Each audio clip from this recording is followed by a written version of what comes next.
Hi, welcome to the local hotel. My name is Christian Mauri. Together with Robert Doves, we are the Fremantle Network. We organise this the last Tuesday of the month based on topics that are important to you. And look around, isn't this topic important to you? There's a lot of you, isn't there? Now, I'm not going to go on for very much longer. Safe to say that I'm extremely excited for tonight. It's been requested a lot and it's timely due to the new review of the future of gas in Western Australia. I'm going to introduce our MC. She came highly recommended by multiple sources, which was amazing. I caught her over the weekend and we had a chat and she was enthusiastic. I'm extremely excited to have her here. And this is the wrong list. Is the other list, is that it there? No. Bec, I'm going to try to ad-lib your introduction, is that okay? So, Bec Perse is a environmental engineering? Chemical engineer student at UWA, who in the short time that she's been a student and been an environmental activist has made such an impression on so many different people that you're likely to have heard of her well before you've seen her, but now you have seen her. So this is the increasingly famous Bec Perse. Please make her welcome.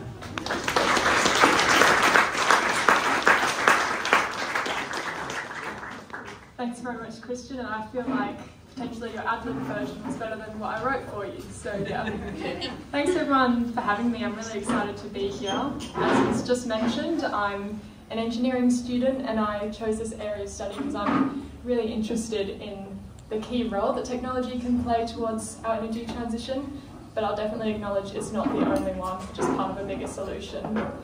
I chose engineering to study during my gap year, and I'm sure my parents will agree when I say that was probably the peak in my climate anxiety. And I would say the reason for that was I felt a lot of despair and a lot of disempowerment as well. And I would say a really big part of that was not feeling like I understood the problem or the solutions and offer correctly. So that was a very stressful time for me, but the good thing has been that during my studies I've gained a lot of knowledge through engineering, but also other opportunities that have come along the way. And I see this event as another part of that journey of learning, and I hope all of us will gain a lot out of tonight. I am definitely looking forward to hearing from our speakers. And of course the topic is, I think it's gas going, gone, question mark. And so it'll be a discussion about the role that gas plays currently in our energy system and politics, and then I'm questioning what that will be in the future. So we'll hear from a few different perspectives. But I'll just give a bit of a rundown on the framework, I guess, for the event, which some of you who've been a few times might be familiar with. But basically we've got 4 speakers tonight. They'll each speak for 5 minutes to begin with. And before we take a break, we'll then get a couple of clarifying questions, short direct questions from the audience if anyone has them before we take a break, and then move on to a panel discussion afterwards.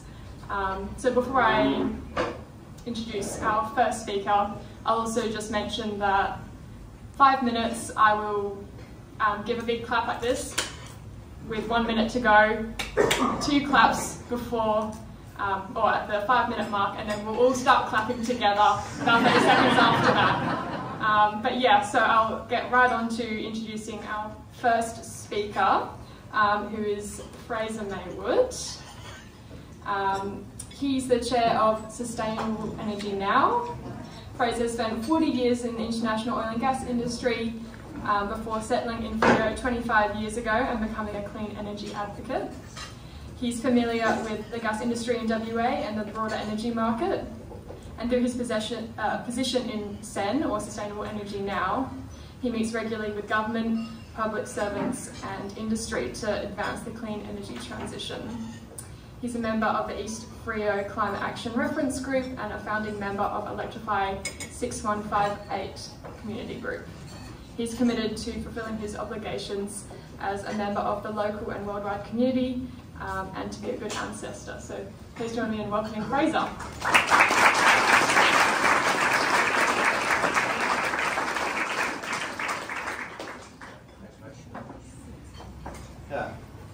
Good evening, everyone. As Bec said, I'm Fraser Maywood. I'm chair at I was saying, we are an independent not-for-profit, and we've been fighting climate change since 2006 by transitioning towards 100% renewables and phasing down the use of fossil fuels. We're not a think tank, we're not a lobby group either. So we model the WA energy grid and advocate for a swift and orderly transition to clean renewable energy, doing that safely, reliably and affordably with commercially proven technologies. So, based on our energy modelling, which aligns broadly with the Australian Energy Market Operator and Energy Policy WA, we presented the role of fossil gas in the transition to environmental NGOs in October last year. And we had lots of feedback, and we've considered that feedback very carefully. So in short, we see a diminishing role for gas in the electricity system as additional firming and backup over and above batteries can practically provide to basically wind and solar resources, which are inherently weather variable. So currently about 38% of our gas is used in electricity generation, and we see that going down to less than 10% over the next 20 years.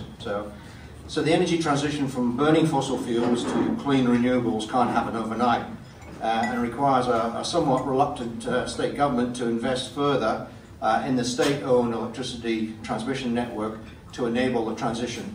So more poles and wires, less gas.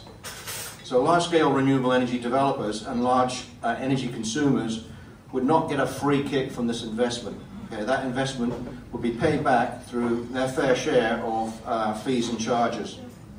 So the technology for the transition is available now.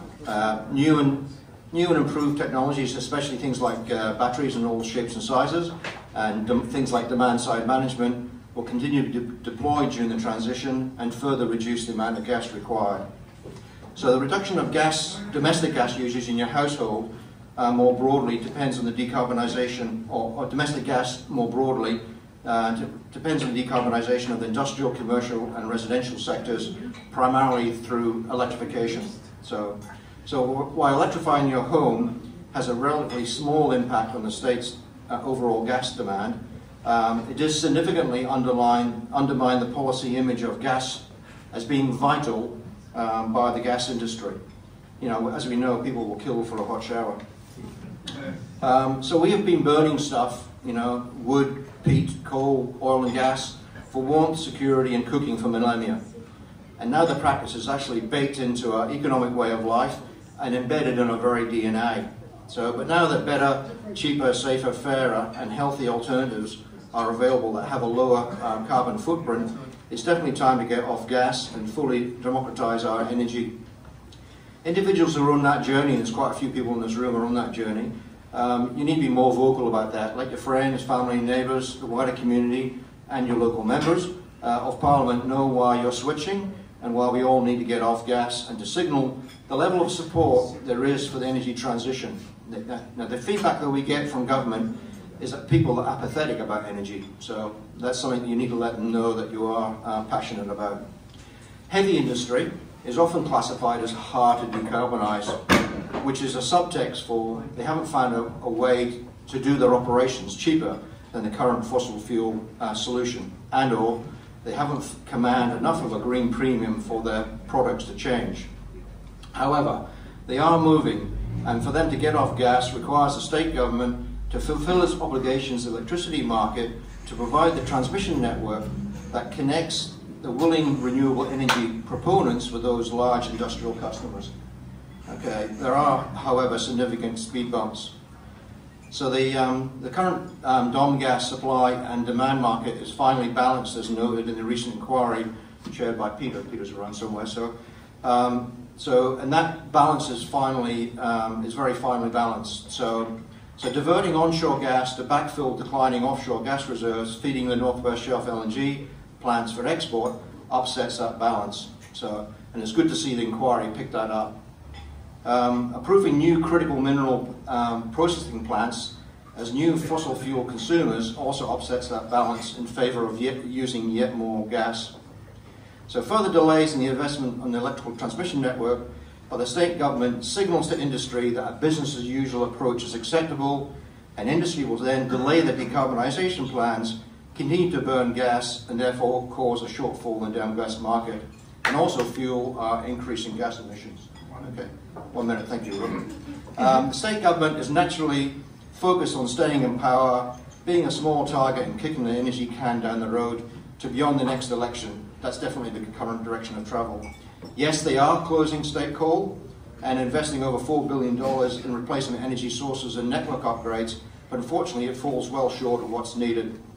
So keeping the budget in surplus and being a small target is seen as more pressing than to their re-election prospects. So Metronet has exhausted readily available funding and sinks much of their political capital. So we, the public, are being wedged. In reality, with the right policy settings, we only need a relatively small amount of gas to manage the phase down of gone gas.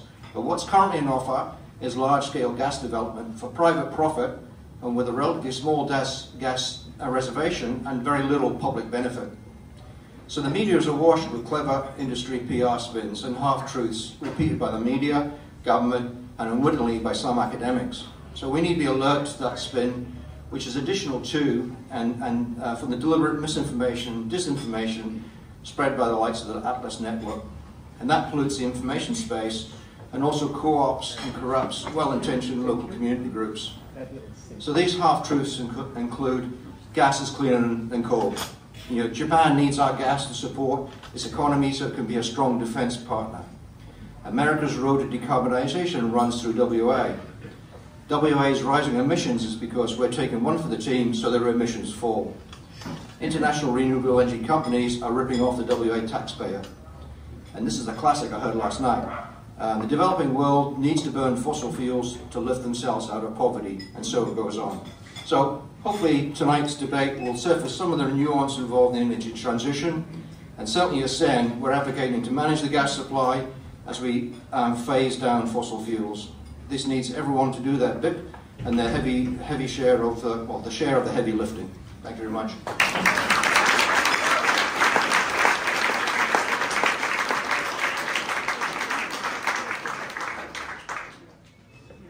Cool, thanks very much, Fraser. So next we've got Anna Chapman. She is the Fossil Fuels Program Manager at the Conservation Council of WA and drives the development and implementation of a campaign strategy to phase out gas in WA. In a prior role, she was a Senior Climate and Energy Policy Analyst at Climate Analytics.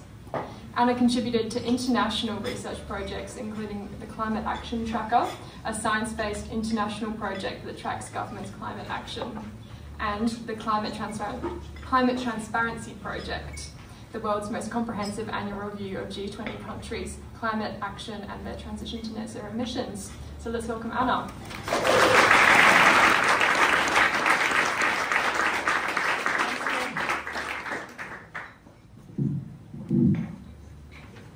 So there's a myth in WA that we need new gas to keep the lights on.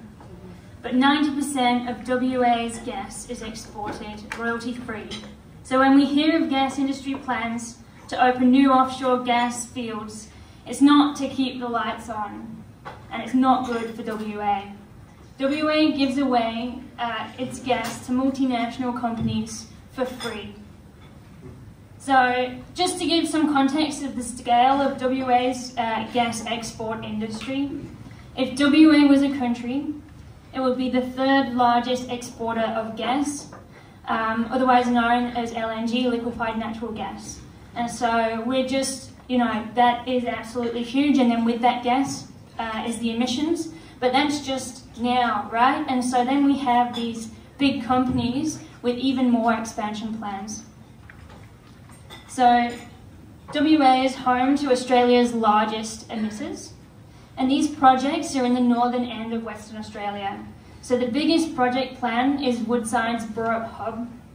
And if Woodside goes ahead with its Burrup Hub plan, it will be the largest carbon bomb in the southern hemisphere. It will be 6.1 billion tonnes of emissions across the lifespan of the project.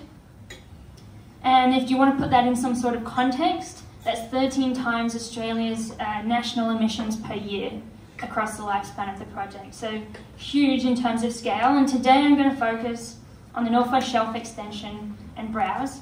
because both of these projects, they're two components of the Burrup Hub, but they're going to go through state and federal assessment processes, so they're either going to be approved or rejected both at state and federal level. So we need to make sure it's rejected. So the North West Shelf Extension is a proposal to extend the life of the current processing facility of gas to 2070. That's 20 years after the net zero emissions target that we have both nationally and state.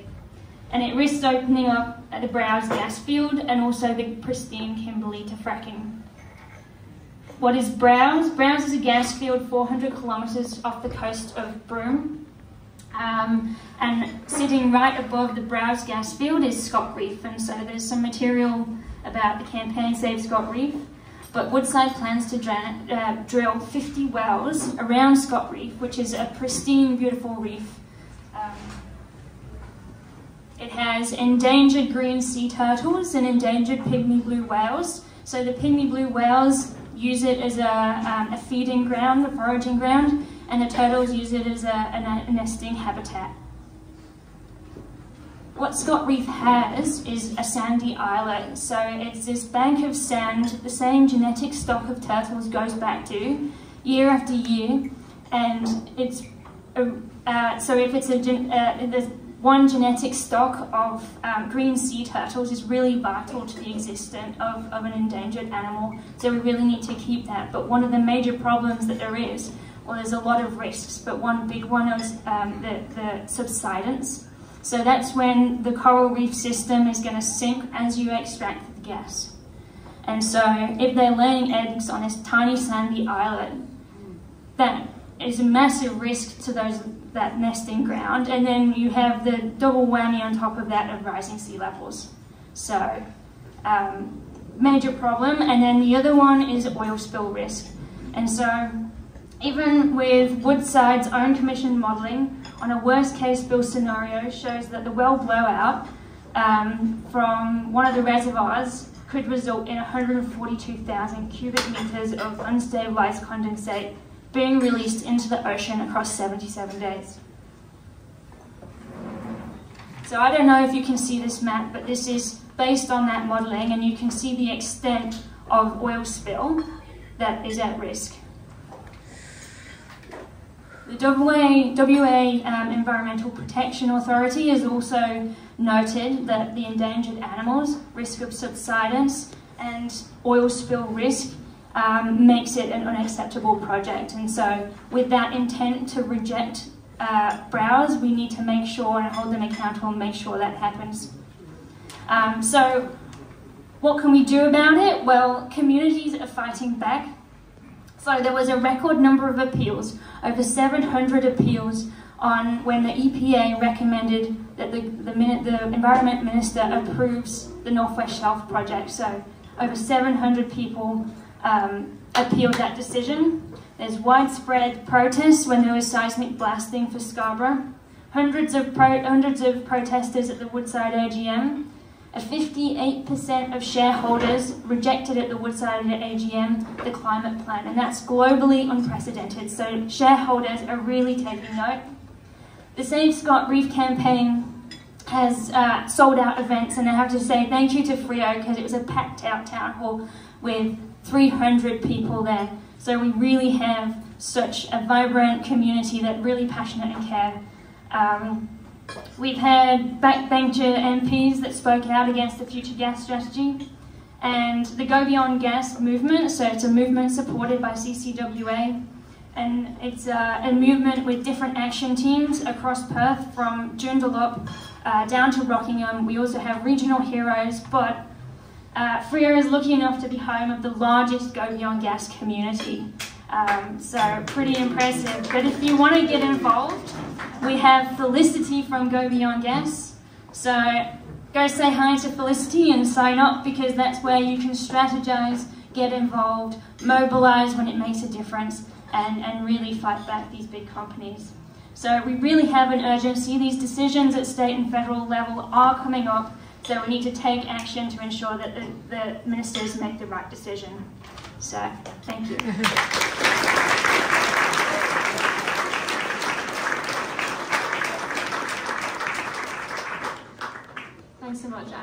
for sharing your message. So next speaker that we have coming up is Peter Tinley. Born a Freo boy and a product of John Curtin High School, where before it was an arts school, he likes to add, Peter spent 25 years in the army. He became politically aware following experiences deployed to stop the MV Tampa in 2001 off Christmas Island, and a subsequent commitment of the AVF to the invasion of Iraq in 2003, which he later publicly called a war based on a lie. Peter joined the Labour Party to better understand the development of public policy and contested the federal seat of Stirling in 2007. He was subsequently selected for the state seat of Wilagee and has enjoyed nearly 15 years in the state parliament, during which he held ministerial appointments in housing, fisheries, Asian engagement and veteran issues. So excited to hear from Peter.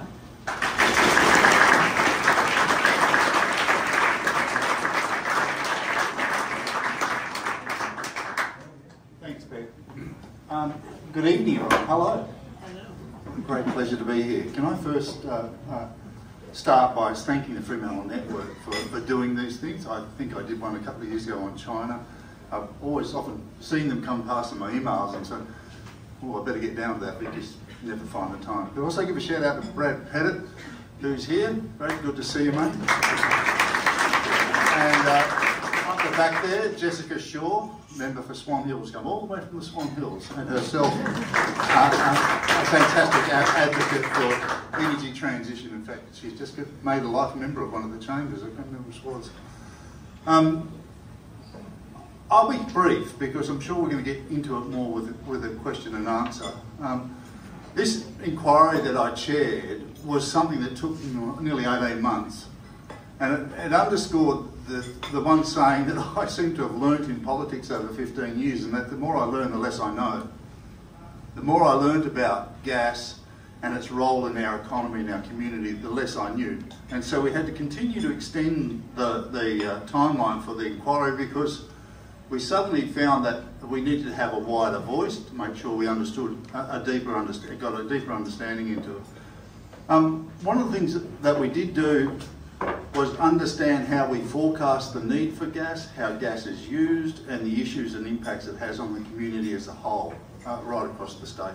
We're an isolated state, we're not networked, our energy grid is not networked, and so it is internally obviously not networked with the rest of the country. So there are some unique characteristics of the Western Australian energy market and the Western Australian users of gas that we included in the report and it's there to be read. A large quantity of the domestic gas that's here in Western Australia is used for industry, and that was something else. It's less used for energy than I thought, and the challenges there are about how we engage with the industry users as a feedstock for fertiliser and ammonia, nitrate and all those sorts of other processes, and what were the impacts of those sorts of uses and future jobs. Make no bones about it, it's about how they contribute to the economy as much as anything. So these things are things that fed into it. One of the things we were very clear about is the fact there is a crisis coming. The 2030 demand cliff, if you like, that is where supply will decline to a point where, and demand will increase to a point where it becomes a real challenge.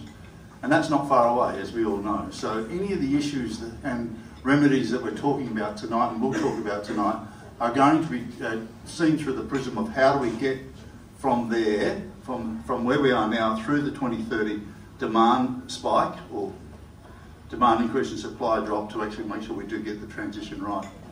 AEMO was the other agency we looked at. It said its forecasting capacity doesn't take account of in enough depth the decarbonisation ambitions of industry as well and what they're doing and how they're going to transition themselves. So that's a massive challenge, and AEMO has a 10-year outlook.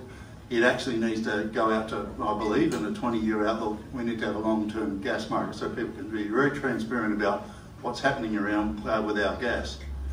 I would also caution though, not to conflate, but to understand the difference between those resources held in Commonwealth waters or Commonwealth areas and those in state. The state is consulted on things but not always listened to, particularly when it comes around to retention leases, and retention leases are a challenge as well. So I'll just probably leave it there and let it go to questions in due course. But I want to say that a parliamentary inquiry is not a government inquiry. The Parliament of Western Australia put the terms of reference to my committee and we undertook it. So I'm not here as a spokesperson for the government, just a spokesperson for the report. So just please bear that in mind. I'm more than happy to join into the fun. You know, I'll free up, boy. Can you look after me? Thank you.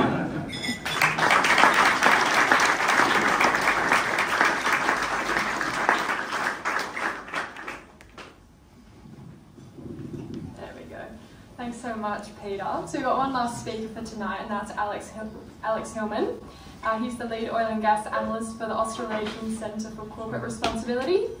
He's an engineer and finance analyst with over 15 years in the oil and gas sector, with most of that time at Woodside, and most of that time at Woodside spent in the climate change team. At ACCR, Alex assesses the climate change strategies of oil and gas companies and uses these insights to help these institutional investors who want to use their power to reduce real-world emissions. His research shows that, as well as fueling levels of emissions incompatible with the Paris Agreement, these companies often make decisions that aren't in the interest of their shareholders. So let's give Alex a clap before we get started. Thank you very much, Bec. Thanks for the invite. From Roy originally, but yeah, great to come along to Politics in the Pub. So my name's Alex Hillman. I'm an oil and gas engineer. I'm a finance analyst. I spent 9 years at Woodside. At one point, a journalist even described me as a Woodside lobbyist. Harsh. I've been a Freo local for 20 years. We've heard from Anna and Fraser and Peter about some aspects of the oil and gas sector, and specifically within Western Australia. So I'll focus more on the money side of things. My ACCR research into oil and gas companies has been eye-opening.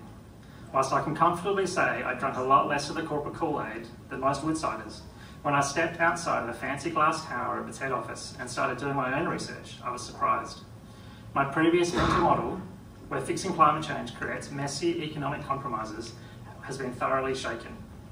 My first surprise was our research into Australia's LNG sector.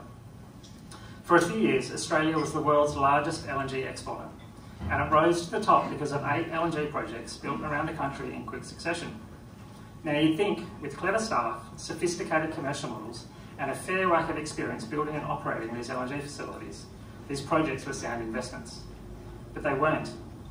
Every one of these projects was late, and everyone was over budget, with the actual costs averaging 35% over budget. 7 of these 8 projects lost money. Collectively, they eroded $30 billion of shareholder funds. Like, I find my mortgage pretty intimidating, so $30 billion is literally inconceivable, but to try to put it into perspective, if these investors had donated a Fiona Stanley hospital to every state and territory of Australia and then gone home, they would have been better off. They'd have more money than if they'd invested in Australia's LNG sector. So whilst Australia's LNG sector is a particularly poor financial performer, the global oil and gas sector is pretty underwhelming too. Over the long run, it has made less money than any of the other 10 sectors tracked by the American finance company MSCI. Woodside in particular has averaged 2.6% return each year since 2007. That's less than half the long-term return of a balanced Australian superannuation fund. This means oil and gas companies like Woodside are pushing the goals of the Paris Agreement out of reach by building new fossil fuel projects and lobbying against climate action, while making investors worse off. It's hard to get your head around just how perverse this is. So what's ACCR doing about this? As mentioned before, we work with investors to influence companies who want to decrease absolute real-world emissions in line with the latest climate science. Limiting global temperatures increases is in the interest of all shareholders, and Woodside is a shining example of investors becoming more forceful. For the last 4 years, Woodside's investors have been breaking records. In 2020, half of Woodside's investors voted for the company to set Paris-aligned targets for capital allocation, emissions reductions, and executive bonuses. This is the first majority vote for a climate-related issue for an Australian company. Since then, Woodside has published basically the same climate plan every year. and has received 3 more record votes. In 2022, 49% of investors voted against this Woodside proposed climate plan. That's the strongest vote against a company climate plan in the world at that point. In 2023, investors voted against directors, 3 times worse than they'd ever voted against a Woodside director before. And then in 2024, Woodside investors broke their own record from 2022 and went beyond 49% to 58% vote against the company's climate plan. That's the only time in the world a majority of the company's investors have voted against the company's climate plan. So Woodside is still pursuing gas projects like Browse that we've heard about, and an even larger LNG facility in Texas. Investors are starting to flex their muscles. This means Woodside's directors now need to start acting on climate change, like their jobs depend on it, because they do.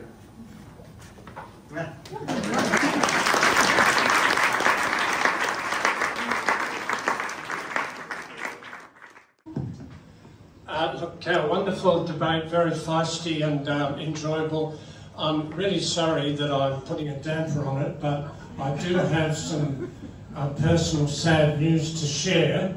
I've been increasingly unwell over the last few weeks, and the doctor suggested some tests, and it came back that I have a life-threatening condition, which is the big gas build-up in my gut. And unless really urgent action is taken, the GP said, well, Robert, it's flashing lights, it's code red for Robert's humanity, unless you change your ways. So what do I need to do? And she said, well, look, the medicine is very, very clear here. First of all, no new gas in your gut, no new gas products. And you need to change your diet to detox and get rid of at least 90% of that gas in your gut by 2030. And I said, that is like almost impossible, Doc. I mean, what? That's terrible, I can't do that. What if I did half of it? No, this is non-negotiable, mate. Unless you do the whole lot, you're going to die very early. I said, what in the hell does this mean? I mean, no gas, flat beer. I mean, how can I do that? Are you saying that I either continue as I am and die early, or I condemn to a long life of flat beer? And I said, look, that's almost impossible. You're setting me up with 2 negatives that are so terrible I can't cope. I would really like some help. They have set up 1 tap of flat beer there, so we can go and test it out and have a good discussion about these terrible alternatives, a long life of flat beer disruption, or I die early and stay what I'm doing. Terrible, but you can help me.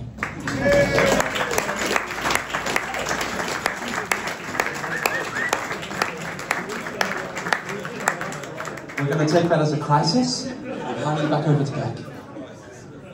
Okay, thanks to Rob for that very lively final contribution. We're just going to take about 30 seconds each for each panellist to give us a final take-home message, and then we're pretty much done for the night. But Peter, do you want to start? Lots of things are negative in this space. A lot of these things seem hopeless. Do engage with the detail of it. That's where it's going to be won. And creating the activism that you need that is very measured, persistent, and driven to a common goal that everybody can enjoy. So I explained earlier that nearly all of Australia's gas projects have lost money.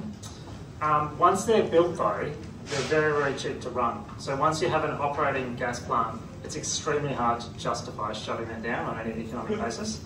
So the fight really is, and the focus really needs to be on the new gas fields and the new gas projects. So support the activism.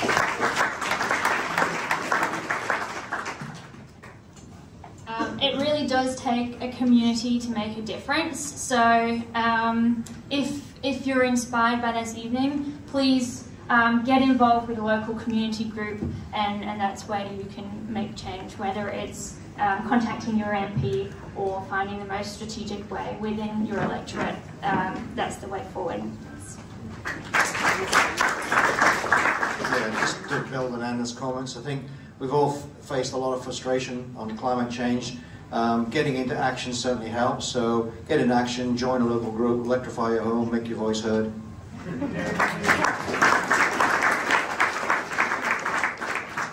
Amazing. Thanks so much to our very knowledgeable panellists, and thanks to everyone for coming out here tonight, and to Robert Christian for once again organising a super interesting discussion. So yeah, round of applause for everyone. Round of applause for Bec Perse. Stay around, have a drink, make some friends, and we'll see you